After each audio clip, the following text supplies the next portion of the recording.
Tomen asiento. Amén. Dios los bendiga. Buenas noches. Vamos a comenzar la clase de hoy teniendo en cuenta que veníamos hablando acerca de lo que era el discipulado. Amén. Hablando de lo que era ser un discípulo, lo que implicaba ser un discípulo. Y después de todo lo que hemos analizado, yo creo que muchos de nosotros hemos tenido y tenemos ahora un nuevo concepto. Si puedes subir un poquito, por favor, el volumen. El concepto de lo que es un discípulo del Señor. Amén. Ahora, quería adentrarme en lo que es doctrina cristiana para empezar a introducirnos luego en lo que es cristología. Amén. Entendiendo que el objeto de nuestra fe es Cristo, que sin Él nada de esto podría ser, ni nuestra fe, ni lo que creemos, ni la iglesia, ni nada de lo que hacemos tendría sentido. Amén. Entonces, estudiar la persona de Cristo es muy importante, pero antes de introducirnos a cristología, me gustaría hablar de lo que es la doctrina cristiana en forma de introducción. Amén. Entonces, vamos a seguir la diapositiva número 2, donde definimos lo que es la palabra doctrina como el conjunto de ideas, enseñanzas, principios básicos definidos para un movimiento religioso, ideológico, político y etcétera. ¿Amén? Entonces, este conjunto de enseñanzas, de ideas y de principios van a dar lugar a una doctrina que luego se va a convertir también en una ideología. ¿Amén? Y se aplica, como dijimos, en política, en religión y en diferentes áreas de la vida. Podemos decir, volcar esta definición entonces en lo que es la doctrina cristiana, siguiente diapositiva, donde vemos que el objeto del estudio de la doctrina cristiana es Dios. Amén. El objeto principal es Cristo, es Dios. El objeto secundario es todo aquello que se relaciona con Dios. Amén. Ahora, entendiendo que la doctrina es un conjunto de enseñanzas, un conjunto de principios que en este caso van a basarse en Dios, podemos entender también que así como hay una doctrina cristiana verdadera, también en este tiempo contemporáneo ha surgido una doctrina cristiana posmoderna, podemos decirle, falsa. ¿Amén? Cuando entendemos que la doctrina cristiana se centra en Dios como el objeto de ese estudio y en todo lo que rodea a Dios, entendemos que entonces que la doctrina cristiana es teocéntrica y cristocéntrica. Amén. Pero este nuevo movimiento, podemos decirle posmoderno, de lo que es la religión cristiana hoy, ha centrado no a Dios en el centro de todas las cosas, sino al hombre. Amén.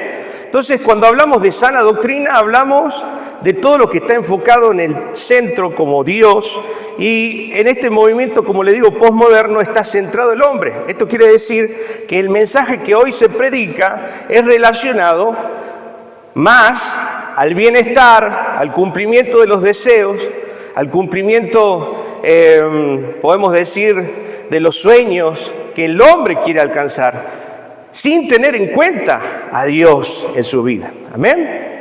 Es importante tener el concepto claro de lo que es la doctrina cristiana y tener en claro que Dios es el centro de todo lo que hacemos. Amén. La palabra de Dios nos enseña en 1 Corintios, capítulo 8, versículo 6. 1 Corintios 8, versículo 6.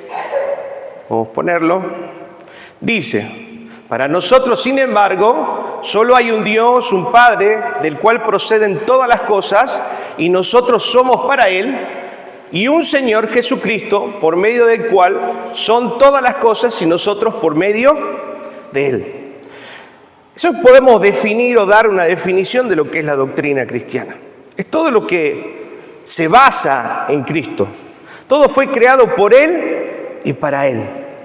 Y nuestra vida como cristianos también debe tener el mismo enfoque de entender que todo lo que hacemos debe estar centrado en darle gloria a Dios. Amén. Entender que nuestra vida cristiana, si no refleja a Cristo, está buscando su propia gloria, como las nuevas doctrinas que vemos, como las doctrinas, ¿cómo se llama esta doctrina? Por favor, si me pueden ayudar, de la prosperidad, donde todo está centrado en el crecimiento personal, en el ego, en la vanidad y en las necesidades del hombre. Amén. Y la verdadera doctrina cristiana está centrada, como dijimos, en Cristo como en el centro de todas las cosas y en llevarle gloria al Padre. Amén. O sea que no se trata de nosotros. Cristo no murió para que tengamos una buena vida. Cristo no murió para sanarnos. Cristo no murió para que estemos bien económicamente. Todas esas son añadiduras. Amén. Del Señor, si está en su voluntad darnos. Si no está en su voluntad darnos, no importa. Él sigue siendo Dios. Amén. Ahora, es importante tener en cuenta esto porque ahora, como cristianos, como hijos del Señor, debemos vivir una vida centrada en Él, entendiendo que todo lo que hacemos y todo lo que somos y por lo cual hemos sido creados es para llevar gloria a Dios. Y llevar gloria a Dios significa llevar honra a Dios. O sea que todo lo que hagamos debe glorificar a Dios, debe exaltar el nombre de Dios y debe manifestar el carácter de Cristo. Amén. O sea, en nuestra vida se debe ver reflejado a Jesús. En nuestra vida se debe ver reflejado el pensamiento, la acción, el carácter de este Jesús como nuestro Salvador y Hacedor de todas las cosas. Amén. Ahora, Romanos capítulo 11, versículo 36, también hace hincapié en este pensamiento. Porque de Él y para Él, amén, porque de Él, por Él y para Él son todas las cosas. A Él sea la gloria por los siglos de los siglos, amén, amén. Yo les pregunto hoy, ¿para qué estamos acá? ¿Cuál es nuestro principio?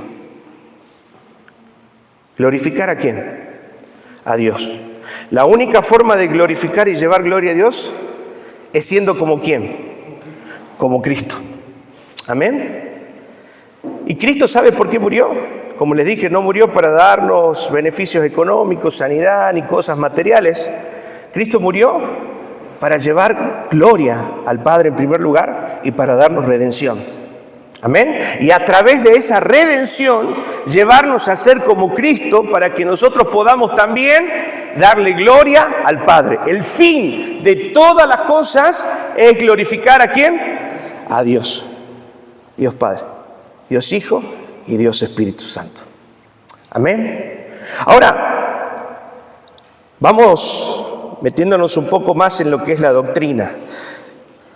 En este pensamiento lo quería afirmar porque lamentablemente hoy la doctrina que se predica en muchas iglesias es una doctrina enfocada en el humanismo, en la persona. Amén. Pero debemos volver a la fuente, volver al origen y entender lo que verdaderamente el Señor está esperando de nosotros como iglesia. Ahora, entendiendo un poco más acerca de la doctrina cristiana, he puesto algunos puntos esenciales que se tratan dentro de lo que es doctrina o teología. Amén. Ahora, yo puse los más importantes. La palabra de Dios, el estudio de la Biblia, se llama bibliología. El estudio de Dios Padre, teología propia, de Dios Hijo, cristología, de Dios Espíritu Santo, neumatología. El hombre y el pecado, el hombre es antropología, el pecado es amartología. Amén. El estudio de la salvación o doctrina de la salvación es soteriología. El estudio de los ángeles o doctrina de los ángeles, angelología. El estudio de la iglesia, eclesiología. Y el estudio de los eventos futuros o del futuro es escatología. Amén. No vamos a ver todos estos, ¿sí? Si bien siempre estamos tocando uno u otro punto, sí vamos a centrarnos en la persona de Cristo, ¿sí? Pero bueno, hoy es una introducción de lo que significa esta doctrina y por qué es importante. Siguiente diapositiva. Entonces la pregunta en esta noche sería, ¿por qué es importante conocer la doctrina? Amén. Les pregunto, ¿habrá alguien que me pueda responder algo? ¿Por qué es importante? ¿Ustedes por qué creen que es importante conocer las enseñanzas, los principios, para no desviarnos del propósito? ¿Qué otro fin? Hoy marqué, en esta clase puse 7 ítems importantes de por qué es importante esta doctrina, conocer esta doctrina. ¿Alguna idea más? ¿Para qué? Para no ser engañados. Para no ser engañados, es un punto. ¿Alguien más? Bien, bueno, nosotros somos muy jovencitos todavía en la fe, pero nosotros que venimos ya de una vida en Cristo, hemos visto pasar por la iglesia un montón de oleadas proféticas, apostólicas y de todo tipo que solamente nos han llevado al error. Amén. Y a que mucha gente se desilusione de la fe en Cristo y ponga su corazón en otras cosas que no es el Señor. Entonces es importante nosotros poner fundamentos y poner una base firme en nuestra creencia, en nuestros valores, en nuestros principios, para poder tener una fe firme. Amén. Ahora vamos a empezar a analizar punto por punto, y el primero es ¿por qué es importante estudiar doctrina o conocer para tener un fundamento en la fe? La doctrina cristiana es el fundamento sólido sobre el cual se construye la fe. Conocer las verdades bíblicas permite a los creyentes tener una fe firme y no vacilar ante las adversidades de la vida. Amén. O sea, aún en la práctica misma de nuestra vida diaria, poder tener un fundamento firme en nuestra fe nos va a permitir tener una estabilidad y un crecimiento espiritual, que son algunos puntos que después voy a ir haciendo hincapié. Efesios capítulo 2, versículo 2, vamos a ver qué nos dice acerca de este fundamento. Edificaos sobre el fundamento de los apóstoles y profetas, siendo la principal piedra del ángulo Jesucristo mismo. Amén. ¿Cuál es la piedra principal entonces de nuestra doctrina? Cristo el Señor. Él es el objeto y el propósito y el fin de todo lo que hay, de todo lo que existe. El fundamento entonces de la fe es nuestro Señor, y tener este fundamento claro va a ayudarnos a no vacilar en las adversidades. ¿Ustedes sabían que la palabra de Dios nos dice que nuestra fe va a ser probada? Amén. La palabra de Dios dice que nuestra fe va a ser probada como el oro refinado. Eso quiere decir que van a ocurrir circunstancias en las cuales, si nuestra fe no está bien fundamentada y no está bien asentada en la doctrina, en el entendimiento y en el conocimiento de su palabra, vamos a vacilar, vamos a dudar aún de lo que estamos creyendo. ¿Amén? Entonces, para eso es importante fortalecer nuestra fe. Segundo punto, por lo cual es importante la doctrina.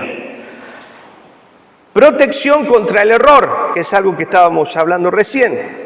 La doctrina correcta protege contra las falsas enseñanzas y las desviaciones doctrinales que pueden llevarnos a la confusión y al error. Amén.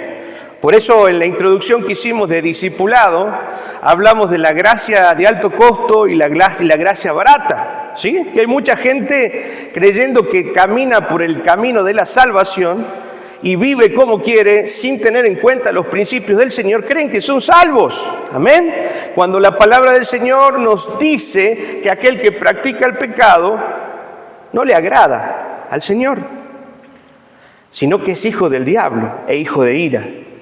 Amén. Entonces mucha gente cree que puede vivir el cristianismo a su forma o puede adaptar al cristianismo a su manera de pensar, pero la verdad es que ya está todo escrito. Amén. No podemos inventar, ni podemos agregar, ni quitar. Todo lo que necesitamos conocer en lo que refiere a doctrina ya ha sido estipulado por el Señor, como dice 2 de Timoteo, capítulo 4, versículo 3. Amén. Vamos a ver qué nos dice. porque vendrán tiempos cuando no sufrirán la sana doctrina, sino que teniendo comezón de oír, se amontonarán maestros conformes a sus propias concupiscencias. Eso está hablando de estos tiempos postreros, en los cuales la gente se amontona a escuchar aquel mensaje que quiere oír, que satisface sus necesidades, que satisface su emocionalismo, que satisface su sed humana, amén, pero no quiere oír el mensaje verdadero del Evangelio, amén. Cuando el Señor nos llama, dijimos, a caminar en el Evangelio, es ese llamado a la cruz en el cual el Señor nos dice: el que quiere venir en pos de mí debe negarse a sí mismo, tomar su cruz cada día y seguirme. Ese es el mensaje verdadero, es morir a nosotros para que Cristo viva y para que nosotros podamos, a través de ese Cristo manifestado, darle gloria al Padre. Eso es el Evangelio. El Evangelio no es que todo me va a ir bien, que la vida me va a sonreír, que no voy a tener problemas. Vamos a tener adversidades, va a haber aflicción, pero en medio de todo eso estará Cristo dándonos fortaleza, aliento, amén, en cada situación para atravesar esta vida, entendiendo que no todo se termina acá, sino que hay una eternidad a la cual aspiramos, amén. Yo te pregunto hoy, ¿cuál es tu mayor deseo? Hablábamos con los varones ayer en la clase de los hombres y les preguntábamos, ¿cuál es tu mayor deseo hoy? ¿No? Y bueno, uno por ahí decía que mis hijos conozcan al Señor, que mis hijos sean profesionales, poder tener una estabilidad y una jubilación, ¿no? Mayor deseo, ¿no? Aún buenos deseos, no son malos, pero cuando estos deseos no están centrados en darle gloria a Dios, se convierten en pecaminosos. ¿Amén? ¿Sabe cuál tiene que ser tu mayor deseo? Encontrarnos un día cara a cara con el Rey de Reyes y el Señor de Señores. ¿Amén? Pregúntate cuál es tu mayor deseo. Ese es nuestro mayor deseo como hijos de Dios. ¿Amén? Poder algún día encontrarnos con Cristo. Ni siquiera es tener una familia. Si tengo una familia, gloria a Dios. Si no la tengo, gloria a Dios. Si tengo hijos, gloria a Dios. Si no los tengo, gloria a Dios. Si tengo trabajo, gloria a Dios. Si no lo tengo, gloria a Dios. Él sabe por qué. Amén. Pero mi mayor deseo y mi mayor anhelo es poder encontrarme un día cara a cara con aquel que me dio la vida y con aquel que me dio vida eterna, que es Cristo Jesús, nuestro Señor. Amén. Yo te pregunto, ¿realmente está siendo Cristo tu mayor deseo? Porque si no, no podremos. Buscar primeramente el reino de Dios y su justicia y lo demás vendrá por añadidura. Lo lamentable es que nos quedamos en las añadiduras y nos olvidamos de buscar ese reino. Amén. Entonces el verdadero cristianismo está basado y está esperanzado en poder encontrarse con Cristo al final del camino. Amén. Qué hermoso, qué hermosa esperanza. Vamos a ver el punto, protección contra el error. Punto 3, ¿por qué es importante conocer la doctrina? La guía para la vida cristiana. Es importante. La doctrina no es solo conocimiento teórico, sino es una guía práctica para vivir una vida cristiana plena y en obediencia. Amén. Mire lo que dice 2 de Timoteo capítulo 3, versículo 16. Dice, toda la escritura es inspirada por Dios y útil para enseñar, para redarguir, para corregir, para instruir en justicia. Amén. Otra versión, cuando hablamos de enseñar, sabemos lo que significa. Redarguir significa animar. Amén. Para corregir y para instruir en justicia, y otra versión dice para enseñarnos a vivir conforme a la voluntad de Dios. Toda la palabra y todo el consejo de la palabra tiene el fin de llevarnos a vivir una vida práctica. Por eso Cristo, y el decir que somos cristianos, no solo es tener una fe confesional, sino una fe práctica. Por eso Santiago dice, la fe sin obras es muerta. ¿De qué nos sirve decir que somos hijos de Dios? ¿De qué nos sirve decir que venimos a la iglesia? ¿De qué nos sirve decir que servimos? Amén. Si realmente nuestra vida no está reflejando esa fe genuina y esa fe verdadera. Entonces es importante la doctrina para saber cómo vamos a vivir. ¿Amén? ¿Por qué es importante la doctrina? Punto 4. Porque fomenta la unidad de la iglesia. Eso es muy importante. ¿Sabe que muchas veces nos encontramos con iglesias que uno viene de acá, otro viene de allá, uno viene con un pensamiento, otro viene porque en mi iglesia las cosas se hacían así, porque allá creíamos de esta manera, y no llegamos a construir? Siempre hablo del mismo principio cuando hablando de la unidad. ¿Qué hizo el Señor para parar la obra de la Torre de Babel? ¿Confundió qué? Las lenguas, el idioma. ¿Amén? Lo mismo sucede cuando dentro de una iglesia no se habla el mismo lenguaje, no se puede construir. Amén. Cuando en una, y escuchen esto porque va también al interior de nuestra familia, cuando en una familia no se habla el mismo lenguaje, no se puede construir. Amén. Ahora un poco más íntimo, cuando en una relación no se habla el mismo lenguaje, no se puede construir. ¿Amén? ¿Se dan cuenta qué importante es poder hablar el mismo lenguaje, tener el mismo entendimiento y hablar en las mismas, en el mismo código, podemos decirle, para ponernos de acuerdo? Porque sin acuerdo no hay construcción, sin acuerdo no hay algo que podamos hacer. Amén. Y como iglesia es muy importante. Una comprensión compartida de la doctrina fomenta la unidad entre los creyentes, ayudándolos a ser en un mismo sentir y un mismo parecer. Miren lo que dice Filipenses. Y le digo, estos principios también se aplican a su familia. Filipenses capítulo 2, versículo 2. Completad mi gozo, sintiendo lo mismo, teniendo el mismo amor, unánimes, sintiendo una misma cosa. Esto es Pablo hablándole a la iglesia de los filipenses y diga, de alguna manera está diciendo, ustedes, hablando de completar mi gozo, está diciendo, ustedes me hacen feliz cuando ustedes sienten lo mismo, cuando ustedes tienen el mismo amor y ustedes están sintiendo una misma cosa. ¡Wow! Tienen un mismo pensamiento. Yo te pregunto, porque esto es a lo que debemos nosotros tratar de alcanzar también en nuestra familia. Por eso es importante tanto que el hombre como la mujer puedan formarse con el mismo pensamiento y dentro de la misma doctrina, para que los dos puedan tener un mismo corazón, un mismo sentir y un mismo lenguaje para construir el cuerpo de Cristo. Amén. Ahora, 1 Corintios capítulo 1, versículo 10. Qué importante la doctrina aún en nuestra familia. ¿Se da cuenta? Os ruego pues, hermanos, por el nombre de nuestro Señor Jesucristo, que habléis todos una misma. Otra traducción dice que tengáis todos un mismo pensamiento. Amén. Y que no haya entre vosotros divisiones, sino que estéis perfectamente unidos en una misma mente y en un mismo parecer. Amén. ¿Cuántos necesitan esa unidad en su familia? Amén. Tenemos que luchar por eso, por establecer la doctrina del Señor, no solo en la iglesia, no solo en nuestro servicio o en nuestra vida eclesiástica, sino también en nuestra familia, que todos podamos hablar el mismo idioma. Y esa es la única forma de estar en una unidad verdadera. Amén. Y el Padre dice que seamos uno para que el mundo crea.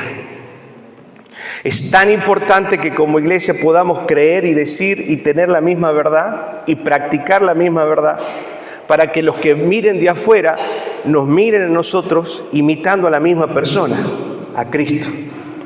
Amén. Y ellos puedan creer, porque han visto en nosotros lo mismo que si me ven a mí, ven a Cristo, si ven a Leila, ven a Cristo, si ven a Luis, ven a Cristo, si ven a Ramiro, ven a Cristo. Eso tenemos que lograr. Amén. Que todo aquel que nos conozca pueda llegar a la iglesia, puede decir, veo a Cristo en cada uno de ellos. Así la fe de los incrédulos va a ser despertada al ver la imagen del Señor reflejada en nuestra vida. Amén. Mire, ¿por qué también es importante conocer y fundamentar nuestra doctrina? Punto 5. Para tener una mejor motivación en la adoración. Amén. Conocer la doctrina correcta inspira una adoración más profunda y significativa, ya que los creyentes comprenden mejor quién es Dios y su obra en la salvación. Por eso la palabra de Dios y Pablo nos dice que debemos adorar a Dios en el Espíritu, pero también con el entendimiento. Entender significa comprender a quién estoy adorando y por qué lo estoy adorando.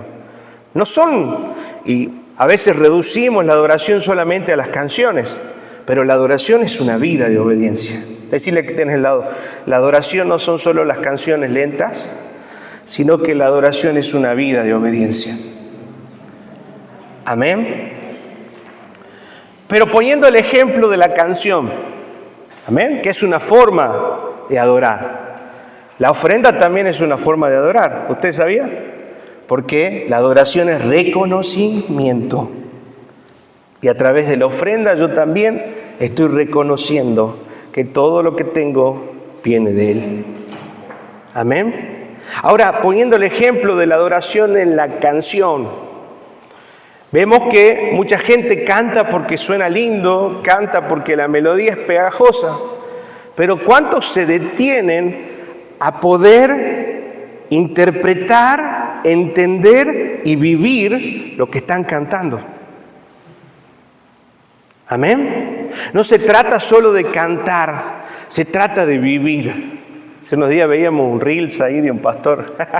Decía, no lo cante, vívalo. Parte de razón tenía, ¿no? No es solo cantar, amén, sino es vivir lo que estamos cantando. Es importante esta palabra significativo. Cuando en educación se usa esta palabra del conocimiento significativo, es cuando le encuentro una aplicación real a mi vida. Amén. Cuando yo a ese conocimiento lo puedo aplicar en algo empírico, práctico, en lo que soy, en lo que hago, se vuelve significativo en mí. Amén. Entonces, si no estoy llevando a Cristo a la práctica, si no estoy llevando a Cristo a mi vida de la acción del día a día, no está siendo significativo para mi vida. Amén. Yo te pregunto, ¿Cristo es significativo para tu vida? Amén. ¿Lo estamos tratando de llevar a la vida práctica? Amén. En eso se basa la fe. No solo en creer, sino también en obedecer. Y esa es la acción. Amén. Ahora, entonces, conocer la doctrina correcta nos inspira una adoración más profunda y significativa, ya que los creyentes comprenden mejor quién es Dios y su obra en la salvación. Juan capítulo 4, versículo 24, famoso pasaje. Amén. Donde vemos, dice, Dios es espíritu y los que le adoran en espíritu y en verdad es necesario que le adoren. Si usted ve una diferencia y dice Dios es espíritu, ¿está con E qué? ¿Mayúscula o minúscula? Entonces está hablando del espíritu de ¿quién? De Dios, el Espíritu Santo. ¿Amén? Y abajo dice Dios es espíritu y los que le adoran en espíritu con E minúscula, está hablando de ¿qué? Del espíritu del hombre, del interior del hombre. Amén. Dice, y en verdad es necesario que le adoren. Dos cualidades. ¿Cómo hay que adorar? En espíritu y en verdad. La palabra espíritu en esta aplicación está hablando de una convicción interna de nuestro corazón. Adorar a Dios no solo desde lo externo y la apariencia, porque muchos pueden venir a la iglesia, levantan los brazos, lloran, un montón de podemos decir, de manifestaciones superficiales. Amén. Pero ¿cuántos de nosotros realmente manifestamos o creemos y adoramos desde el interior, Por eso está diciendo en espíritu y de verdad, una convicción interna en mi adoración, en el reconocimiento a ese Dios. Y cuando habla en verdad, quiere decir que nuestra vida viva coherente a la palabra de Dios. Amén. Por eso, adorar en espíritu y en verdad es una actitud interna de nuestro corazón que va pegada a cumplir y a caminar en la voluntad del Señor. Eso es adoración. ¿Se dan cuenta que no tiene nada que ver con la música? La música es una forma de adoración y reconocer a Dios, pero no es la esencia y la intención de lo que es adorar. Amén. Ahora, seguimos viendo el punto número 6 acerca de lo que implica y de la importancia de por qué es importante la doctrina. Facilita la madurez espiritual. Recuerde que la madurez espiritual habla de la capacidad de nosotros de poder dar frutos. Amén. Gálatas 5:22, ya saben, ¿cuál es el fruto del Espíritu? Amor, gozo, paz, paciencia, bondad, mansedumbre, templanza. Contra tales no hay ley. Amén. En este sentido, entonces, alguien maduro es alguien que tiene la capacidad de poder manifestar o mostrar el fruto del Espíritu en su vida. Amén. Ahora, ¿cuál es el parámetro que nos lleva a nosotros a madurar en Cristo? ¿Qué le parece a usted? ¿Qué es lo que me ayuda a mí a madurar o a seguir siendo un inmaduro, sin fruto? Porque hay gente que cree en el Señor, ¿sí?, que quizás sea salva, ¿sí?, pero no está manifestando todavía los frutos, o está en el proceso. Entonces, ¿qué me ayuda a mí a que ese fruto se manifieste más rápido o más lento en mi vida? ¿A tener una vida de madurez o una vida de inmadurez espiritual? ¿Qué hace la diferencia? ¿Qué les parece a ustedes?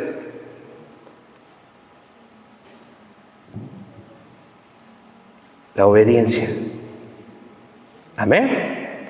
La obediencia va a marcar la diferencia entre un cristiano maduro y uno inmaduro. Quizás los dos se salven, pero uno va a llevar más frutos que el otro. Amén. Yo te pregunto, ¿de qué lado estás? ¿Estás tratando de ser obediente? ¿Estás procurando con toda tu fuerza obedecer al Señor? Amén. Para manifestar ese fruto. Y recuerde que esa manifestación del fruto lo que está haciendo es poder llevar gloria a Dios. Ese es el fin. Manifestar a Cristo para glorificar a Dios. Todas las cosas han sido creadas por Él y para Él. Todo lo que hay en Él subsiste, dice su palabra. Amén. Él es el fundamento de todo lo que hay. De las cosas visibles, de las cosas invisibles. Es tremendo. Y nosotros también entramos dentro de eso. Por eso mucha gente camina sin propósito, sin dirección, sin sentido, porque no han entendido que el propósito de sus vidas es vivir para la gloria de Dios. Entonces viven para su propia gloria, viven buscando su satisfacción, sus sueños, sus deseos, su placer, y viven una vida hueca, vacía, triste y sin experimentar el gozo de la salvación. Amén. En Cristo encontramos plenitud. Dice su palabra que Él es aquel que todo lo llena en todo. En Él estamos llenos, estamos satisfechos. ¡Wow! ¿Cuántos quieren llenarse de Cristo? Amén. Busquemos entonces la obediencia. Hablando acerca de esta madurez espiritual, la doctrina sólida ayuda a los creyentes a crecer en su madurez espiritual. Amén. ¿Por qué? Ejemplo, si vamos a una iglesia donde nos dejan vivir como queremos, no corrigen nuestra manera de vivir, no nos dicen nada, desde el púlpito no se predica el arrepentimiento, desde el púlpito solo se predica te va a ir bien en la vida, todo con el Señor es más fácil. ¿Usted cree que alguien va a poder corregirse si no hay un mensaje de exhortación? No. Amén. Por eso es importante la enseñanza, por eso es importante el discipulado, porque son momentos en los cuales Dios utiliza para poder corregir, direccionar el corazón de la iglesia. Entonces, vemos acá, en Efesios capítulo 4, versículo 13, Dice, hasta que todos lleguemos a la unidad de fe, del conocimiento del Hijo de Dios, a un varón perfecto, a la medida y estatura de la plenitud de Cristo. Ese Efesios capítulo 4 está hablando de que el Señor a todos nos ha dado dones, talentos y habilidades. ¿Amén? Y esos dones que el Señor ha derramado en la iglesia son para la edificación de la iglesia, con el fin y el propósito de que todos esos dones y talentos y habilidades sirvan para edificar en nosotros al varón perfecto. ¿Amén? Entonces, a través de la enseñanza, estoy edificando a mi hermano. A través de la disciplina, estoy edificando a mi hermano, para que él vaya conociendo quién es Cristo, para que él vaya moldando su corazón a Cristo. ¿Amén? Entonces, es muy importante la enseñanza y la doctrina en lo que hace a la madurez espiritual. Por eso Pablo le decía, ¿se acuerdan a los corintios? Ustedes todavía son niños fluctuantes, son inmaduros, son carnales, teniendo ya que estar enseñando, teniendo ya que estar haciendo otras cosas, todavía entre ustedes hay pleito, hay enemistades, hay contiendas. ¿No estaban manifestando el fruto porque eran cristianos? Sí. ¿Eran salvos? Sí. Pero estaban siendo inmaduros. Y mucha gente en la iglesia puede pasar 10, 20, 30, 40 años por falta de obediencia, permanecer siendo inmaduros. Hay dos razones, una por falta de obediencia y otra porque desde el púlpito no se predica la verdad. ¿Amén? Entonces, si desde el púlpito se predica la verdad, el que está fallando es usted. Pero muchas veces hay iglesias y lugares que el púlpito no se predica la verdad, no se corrige, no se exhorta. Entonces la vida del cristiano va a seguir inmadura porque no está siendo confrontado con su pecado. Y al no ser confrontado con su pecado, se siente cómodo y no quiere o no ve la necesidad de la transformación de Dios en su vida. Amén. Yo les pregunto, ¿todos ven la necesidad de la transformación del Señor en su vida? ¿Todos reconocen el pecado que hay en su corazón y que hay cosas que Dios tiene? Yo primero. Amén. Todos, sin excepción, reconocer que hay cosas que todavía el Señor tiene que seguir transformando en nuestra vida. Y hay cosas que Dios, como digo, ya las hizo en nosotros. Simplemente está ahora nuestra determinación para tomar esa verdad de Dios y empezar a ejecutarla.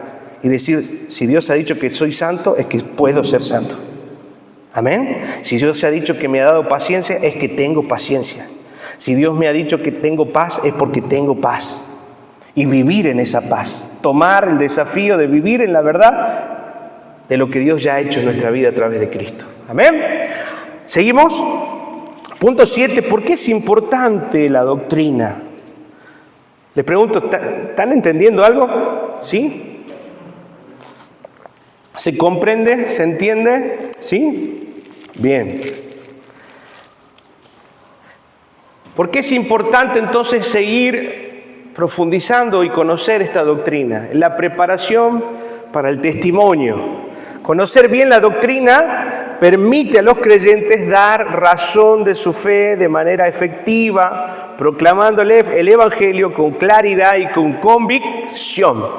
Eso quiere decir que si nosotros no estamos teniendo una doctrina afianzada, clara en nuestra vida, ¿cómo vamos a predicar si estamos tambaleando todavía en lo que creemos? Amén. Por eso es importante afirmarnos en la doctrina, para que podamos presentar un evangelio claro y no solamente de palabras, sino a través de nuestra vida, que es lo importante. Primera de Pedro, capítulo 3, versículo 15, dice: sino santificad a Dios el Señor en vuestros corazones y estar siempre preparados para presentar defensa con mansedumbre y reverencia ante todo el que os demande razón de la esperanza que hay en vosotros. Amén. Eso quiere decir que cada cristiano, confeso, cada cristiano que ha creído en el Señor, que está siendo parte de su iglesia, debe prepararse en la palabra del Señor para poder tener argumentos sólidos y firmes para presentar defensa y para poder predicar el Evangelio Amén. Aquellos que nos pregunten acerca de nuestra fe. Entonces, cuando venga alguien y le pregunta a Luis, che, ¿y quién es Jesús, Luis? ¿No? Y bueno, sacamos del fundamento, amén, y empezamos a describir quién es Cristo. No solo para nuestra vida, sino quién es Cristo para la humanidad. Pero si no tengo fundamento, si no tengo conocimiento, no voy a poder tener una defensa sólida de lo que creo. Amén. ¿A cuántos les pasó quedarse sin palabras a veces? ¿Sí? Tratar de predicar y como... Y quedamos como... ¿Verdad? Pasa, sucede. Amén. Por eso es importante fortalecer, afianzar esta doctrina. De este versículo de 1 de Pedro 3:15, hablando de presentar defensa con mansedumbre, sale una palabra, si lo podemos poner en la diapositiva, apologética. ¿Amén? ¿Qué es la apologética? No es algo que también va dentro de lo que es doctrina, ¿sí? No vamos a profundizar en esto, pero entendemos por apologética parte de la teología que pretende defender racional e históricamente los dogmas de la fe cristiana. ¿Amén? Es importante tener fundamentos no solo de nuestra experiencia, sino sólidos en lo que es Cristo, no solo en la fe cristiana, sino también en la historia. ¿Amén? Ahora vamos a introducirnos poquito en lo que vamos a entrar en las próximas clases, a hablar acerca de las razones por las cuales estudiar la persona de Jesús. ¿Amén? ¿Cómo se llamaba el estudio de la persona de Jesús? Lo vimos al principio. ¿Prestaron atención o no? Cristología. Ojo, atento. Cristología. Vamos a ver algunas razones. Es impresionante ver cómo un hombre que, mire estos datos, nació en un lugar remoto, ¿ven?, del Medio Oriente, nunca viajó más de 300 kilómetros de su lugar de origen. Mire, Israel tiene 300 kilómetros de ancho por 700 de largo, o sea, es así Israel. De ahí no salió Jesús. Sin embargo, ¿qué más hizo Jesús? Nunca fue a una universidad, nunca escribió un libro. Haya sido el hombre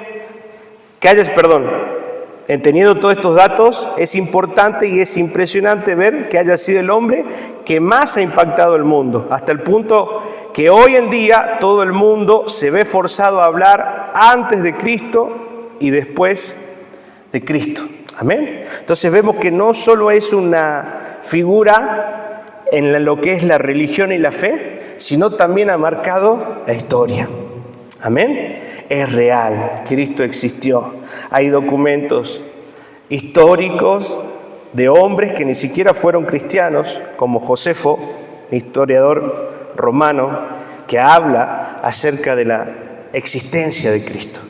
Amén. Cristo fue real. Y Cristo hoy también es real. Amén. Otro punto. Jesucristo es la piedra angular. Hechos capítulo 4, versículo del 12 al 11. Hechos capítulo 4 del 11 al 12. Este Jesús es la piedra reprobada por vosotros los edificadores, la cual ha venido a ser cabeza del ángulo. Ahora les voy a explicar qué es la piedra angular. Nuestra salvación y el poder para poder vivir vidas que agraden a Dios depende de lo que Jesús hizo por nosotros. Es vital entender lo que implica la vida, la muerte y la resurrección de Cristo para nosotros. Conocer a Jesús es conocer la base de nuestra fe, la piedra angular. Un concepto correcto de Jesús es la salvación. Uno errado es que Él representa uno de los muchos caminos que conducen a Dios. Amén. Eso quiere decir, ¿qué dijo Jesús? Yo soy el camino, la verdad y la vida. Nadie va al Padre si no es por mí. No hay muchos caminos que nos lleven a conocer a Dios o acercarnos a la comunión con Dios. Amén. Siempre, por ejemplo, el budismo, ¿no? están en la búsqueda permanente de la verdad. El budismo siempre está en la elevación, en la muerte del yo, pero también buscando permanentemente la verdad. Y el único que pudo adjudicarse la verdad es Cristo. Por eso yo soy la verdad, soy el camino, la verdad y la vida. Nadie va al Padre si no es por mí. Amén. Ahora, cuando entendemos esto de la piedra angular, puse un gráfico para que lo podamos entender, es entender que si nosotros profesamos y decimos ser cristianos, amén, el que sostiene toda nuestra fe, toda la existencia, es Cristo. Y acá vemos el ejemplo de la piedra angular, que es la piedra central dentro de lo que es un arco. Si esa piedra no estaría, ¿qué sucede? Todo lo demás se cae, todo lo demás pierde sentido, pierde propósito.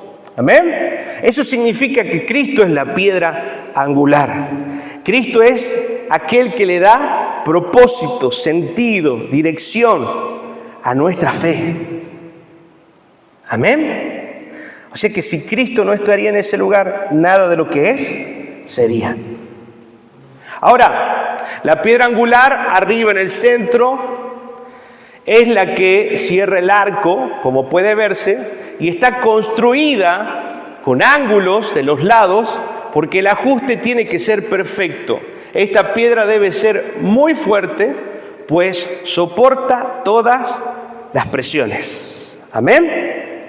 Y ese es Cristo, nuestra piedra angular, el cual le da propósito y sentido a nuestra fe.